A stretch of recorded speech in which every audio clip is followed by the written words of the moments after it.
a long time ago in a galaxy far, far away. A game that would have truly been a masterpiece in the Star Wars mythos was taken from us.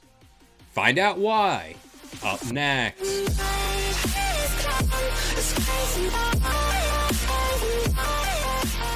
What up guys, this is Kalo and I'm here to give you the lowdown on all things gaming, and if you're new here, feel free to subscribe to this channel for weekly video game news content, drop a like on the video, and welcome to the Level Up. So our story today starts all the way back in 2008, when development for Star Wars Battlefront 3 was underway.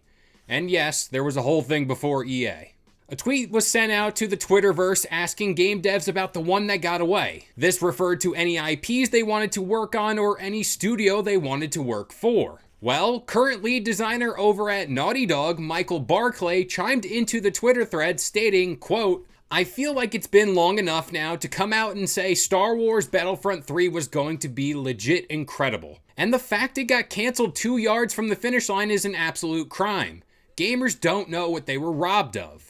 Now, the myths surrounding this game have been abundant for those of you who were fans of the original games, and Barclay isn't the first one to chime in about this game in the public forum. Now, back in 2012, Free Radical's co-founder Steve Ellis claimed Battlefront 3 was, quote, 99% done. But a former employee of LucasArts then refuted those claims during an interview with GameSpot saying, quote, "This 99% complete stuff is just some bullshit. A generous estimate would have been around 75% of a mediocre game." The employee claimed that Free Radical, which was the studio who was tasked with making this game, continually missed milestones and that this game didn't work in 2007. And LucasArts was, quote, desperate for what was, at the time, the next-gen follow-up to Battlefront on the Xbox 360 and the PS3. Now, if you're a fan of these original games, I'm sure you've come across a bunch of leaked gameplay, screenshots, and artwork for this game. Most of this footage by now has at least been scrubbed from the internet, but it always finds a way to reappear. And I think it's crazy that a game that was so complete, or what at least appeared to be complete, was just chosen to be shelved. But the co-founder of Free Radical did elaborate more on why this game was canned. Quote, "I've seen some people say, how could they cancel something that was finished? And to be fair, Battlefront 3 wasn't finished, but it was very far from a car crash and had interesting ideas. They had some edict from above about restructuring. Had to save a certain amount of money per year, and there you go, game over. And if I could find this supposed gameplay, you'll be watching it right now,